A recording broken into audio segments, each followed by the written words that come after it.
Hi, it's Doug. You ever seen a lemonade stand before? When a kid wants to make some money, it's the obvious thing to do. A hot summer day, something cold and refreshing that people want to buy. A lemonade stand is a great idea. But you get to thinking about it. You know, what's colder and even more popular than lemonade? Ice cream. That's the ticket. Make ice cream. You're going to get people lining down the block to buy it. It'll be great. Okay, so you got to offer at least two flavors, right? Chocolate and vanilla. So you head to the grocery store to buy the ingredients. Now for the chocolate flavoring, you know that you can buy chocolate syrup. It comes in a big bottle and it's not too expensive, so that's done. For the vanilla flavoring though, you're not so sure. What do you use to make something taste vanilla flavored? Well, you ask around and someone explains that vanilla flavoring comes from vanilla beans. That's the seed pod from a vanilla plant. And holy smokes, each vanilla seed pod costs $6 just for one bean. That can't be right. You ask a grocery store attendant, excuse me, sir, is this the correct price on here? Yep, $6. That's what you'll need for vanilla flavoring, he explains. You get the flavoring by squeezing the bean and the seeds that are inside. You'll need at least 5 or 6 beans. Ugh. That's going to get expensive. But wait a minute, you have an idea. Could you plant a vanilla bean and just grow more vanilla beans? You ask the store attendant and he says, well, it would take a while, but yeah, you could do that. When you plant a vanilla bean, it'll grow into a vanilla plant. At first, the plant will have beautiful flowers growing on it. But after several weeks, some of the flowers will shrivel up. And vanilla beans will grow right at the base of where those flowers were. Whoa, you think. Hey, forget about selling vanilla ice cream. At $6 per bean, you could be making way more money selling vanilla beans themselves. And this actually might be a simple thing to do. Just plant some vanilla seeds in a garden and then collect their seed pods once they've grown. This is genius. You think to yourself, psh, lemonade stands are for babies. Now, to grow vanilla seed pods, you're going to want to grow a lot of them, as many as possible. And for that, you're going to need to find some space to grow them. So you ask around, and it turns out that in nearly every community, this is true, there's a community garden where members of the community can plant and grow things. Now, as luck would have it, there's extra space in the community greenhouse. So you get to work planting your vanilla seeds in there. They soon sprout and grow up into vanilla plants, which look like this. All right, soon you're going to have vanilla beans. Cha-ching! That's going to be a lot of money. Your vanilla plants grow these pretty flowers, but they're not growing any seed pods. What's going on? Finally, you decide, well, I should look for pictures and videos of vanilla plants that do grow beans to see if there's something I'm doing wrong. When you look more closely at videos of vanilla plants, that's when you notice this. All these bees were hanging around, landing on each flower, buzzing around from flower to flower. Oh yeah, bees, that's right. You've heard about that before. Bees are always hanging around flowers when the flowers are blooming. They're important, aren't they? What are they doing exactly? Something about pollinating the flowers, right? But what does that mean? You didn't have any bees in your greenhouse. It was all closed off. Could that have been why you didn't get any vanilla seed pods? What do you think? What exactly is it that bees are doing for flowers and plants? What do you know about pollination? Why are bees important? What do you know about pollination?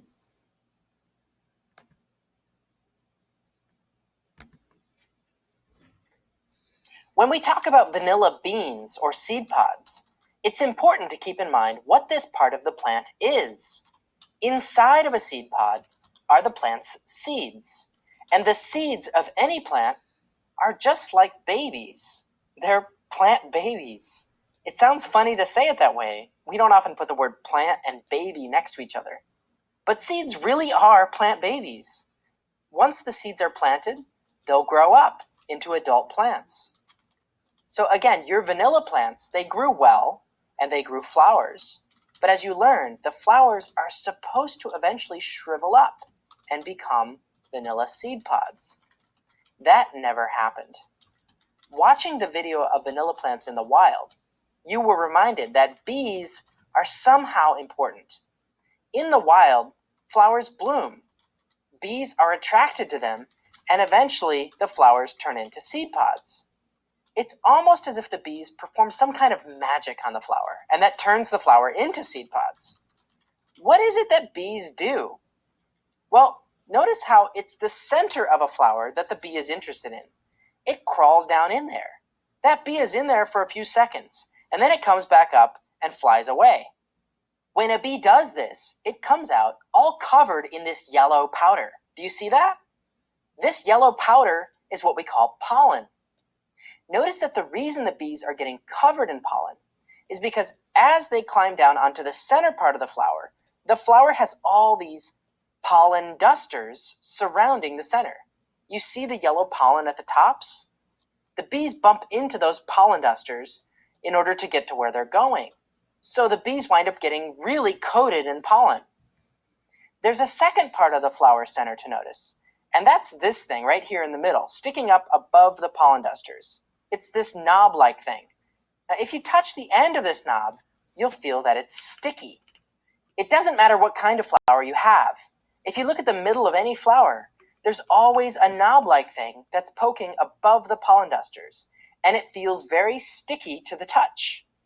Scientists call this sticky knob the stigma. It might be helpful for us to remember it as the sticky stigma. So as bees are flying in and out of a flower, not only are they getting covered in pollen from the pollen dusters, but they're occasionally bumping into the sticky stigma. And so some of that pollen gets stuck to the stigma. Scientists noticed all this and wondered if maybe that's the reason that flowers will drop their petals and then a seed pod will begin to form. Is there something important about pollen getting stuck to the sticky stigma? One scientist got curious and did an experiment in a greenhouse, taking some pollen from one flower and going around and dusting the sticky stigmas himself, instead of having bees do it. Sure enough, now the flowers dropped their petals and seed pods grew.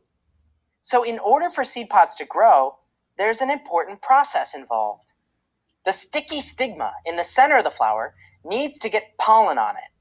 This process of pollen needing to get on the sticky stigma in order for seeds to form, scientists named it pollination. Take a moment now. See if you can spot these two important flower parts, the pollen dusters and the sticky stigma, on some different kinds of flowers, like flowers you might find where you live. Can you find the pollen dusters and the stigma in this flower? What do they look like?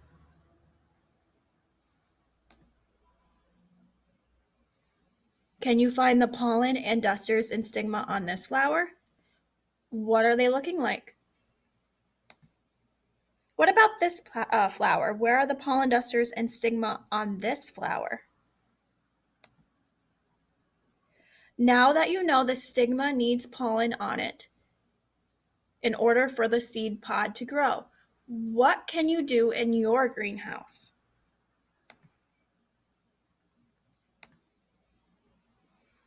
So after learning all this, you go ahead and try to pollinate your vanilla plant flowers yourself using a toothpick.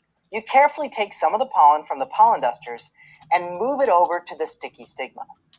As you're doing this, you think, this is a little crazy that plants can't do this by themselves. All they need is for some of the pollen from the pollen dusters to get onto the sticky stigma. It's so close. But whatever, if this is what it takes to make vanilla beans, if you have to do this with a toothpick, you gotta do it. So you do this. You wait a few weeks, and when you go back to check the plants, still nothing.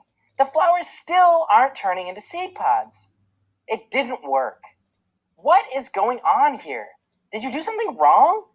Didn't the scientists put pollen onto the sticky stigma and it worked?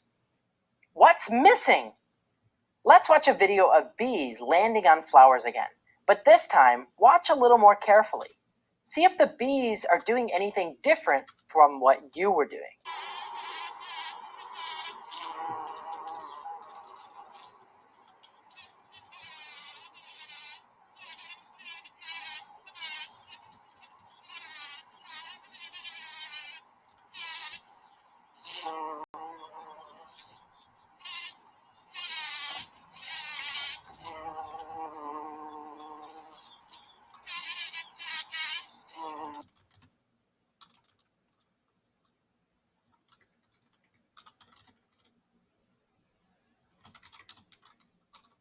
Describe what you see going on here. Does this give you an idea for what you might need to do next?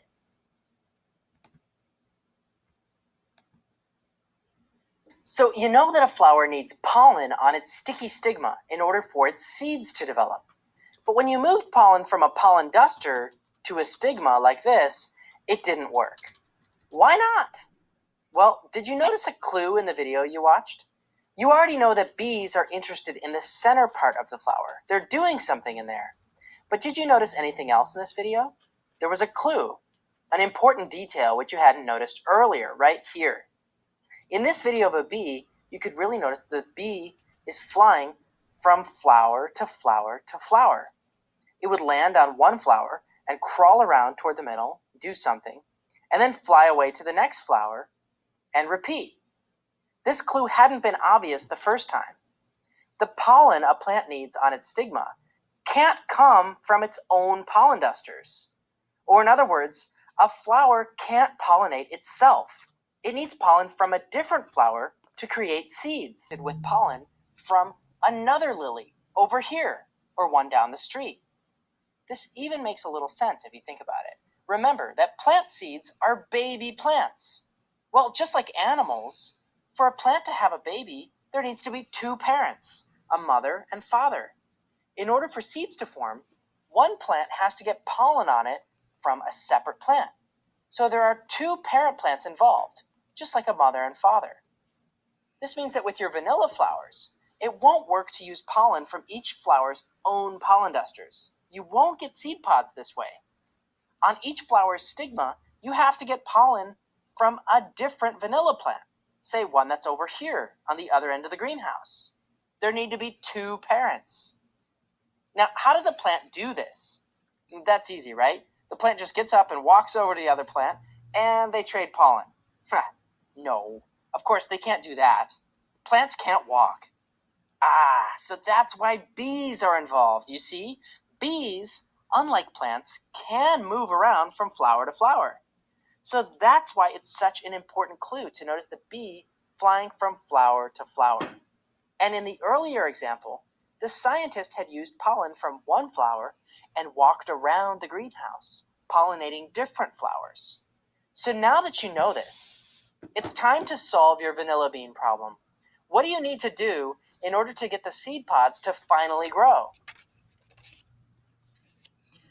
So now what would you do in order to get your vanilla plants to form seed pods?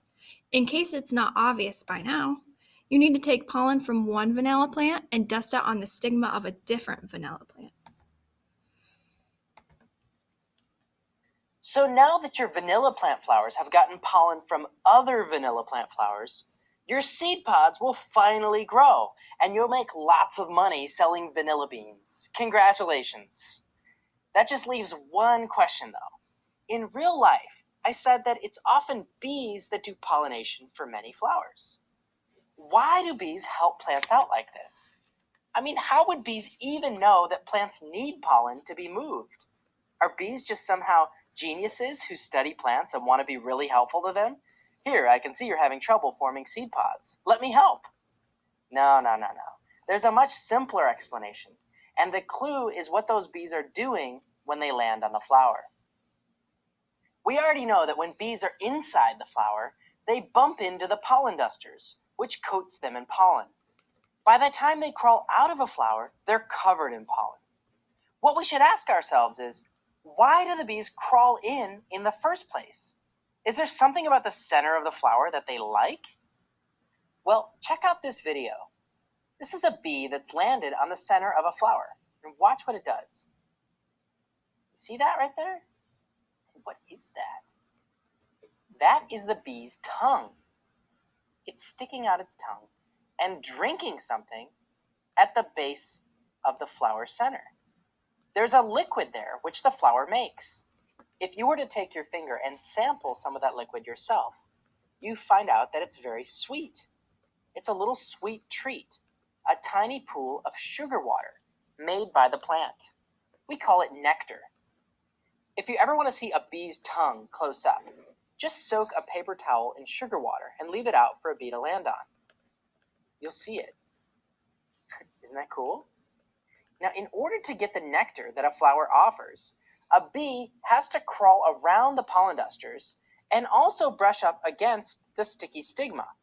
It's almost like a trick or a trap. The flower tempts the bee with nectar, a sweet treat. But in order to get the treat, the bee gets pollen on itself. Once the bee's done drinking from that flower, it'll go to another flower to get more nectar. But now it's covered in pollen, and as it crawls in, pollen will get stuck to the sticky stigma. Now that flower can make seeds. It's not even fair for me to call this a trick. It's really more like a trade. Both the bee and the flowers are getting something that's good for them. I always thought it was a little surprising that plants could create a little puddle of sugar water for bees to slurp up. But plants are full of this nectar stuff. You might have already even known about it. Like sweet maple syrup comes from the nectar inside of a maple tree. And sugar itself is just the boiled down nectar of a sugarcane plant. So you eat nectar too, just like a bee. Here's a question for you. Besides bees, do you know of any other animals that drink nectar from flowers? What other animals drink nectar from flowers? Hint, think of other animals you've noticed hanging around flowers. Here are some examples that we thought of. Hummingbirds, butterflies, and even bats and monkeys all drink nectar and pollinate flowers.